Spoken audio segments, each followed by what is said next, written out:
রাতভর বৃষ্টিতে বিপর্যস্ত বীরভূম জেলা। মৌসুমী বায়ুর খামখেয়ালিপনায় যথাসময়ে পর্যাপ্ত বৃষ্টি হয়নি জুলাই মাসে।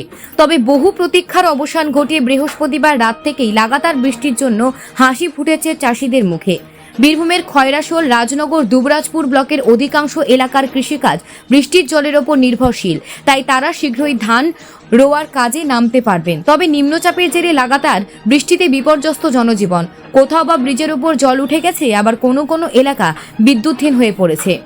বিভিন্ন জায়গায় রাস্তায় জল দাঁড়িয়ে রয়েছে। জল নিকাশি নালাগুলি যথাযথভাবে পরিষ্কার না করায় রাস্তায় জল দাঁড়িয়ে যান চলাচল ও সাধারণ মানুষের চলাচলে অসুবিধে হচ্ছে। রাতভরও আজ সারাদিন লাগাতার বৃষ্টিতে বক্রেশ্বরে যে অস্থায়ী ভাষা ব্রিজ রয়েছে সেখানে জল উঠে যাওয়ায় যান চলাচলে বিঘ্ন হয়। প্রাণের ঝুঁকি নিয়ে মানুষ যান পারাপার করতে বাধ্য হয় ভাষা ব্রিজ দিয়ে। এমনকি 2 চাকা 4 চাকা গাড়িও পারাপার করে।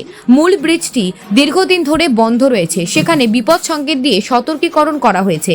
তবে মূল সেতু পুনর্নির্মাণ না হলে এই সমস্যা থেকে মুক্তি নেই। ভাষা ব্রিজ দিয়ে চলাচলকারীরা তাদের সমস্যার কথা জানান প্রতিবেদকে। অন্যদিকে সিউড়ির নিকট মল্লিকপুর চন্দ্রভাগা নদীতে বন্যার আশঙ্কা। আবার দুবরাজপুর ব্লকের কুকুটিয়ার শাল নদীর সেতু জল ছুঁই ছুঁই অবস্থা। এক কথায় চারিদিকে বন্যার আশঙ্কা। বীরভূমের দুবরাজপুর থেকে সন্তোষ পাল ও সফিউল আলমের রিপোর্ট, নিউজ প্রাইম টাইমস। যাচ্ছিলেন সেখানে কি দেখলেন? আমি এসেছিলাম কেই গার্মেন্টস স্কুলে, তো ওখান থেকে বাড়ি ফিরছিলাম দুবরাজপুর। তো এখানে যাওয়ার সময় সকালে পেরিয়ে গেছি এই রাস্তাতে, তখন রাস্তাটা পুরো ফাঁকা ছিল, ব্রিজটা যেমন থাকে প্রত্যেকদিন নর্মাল। তো এখন এসে দেখছি একদম ওভারফ্লো হয়ে জল চলছে। বেরোনো যাচ্ছে না? না, আর বেরোনো যাচ্ছে না। আপনার নাম? আমার নাম মুরব্বী।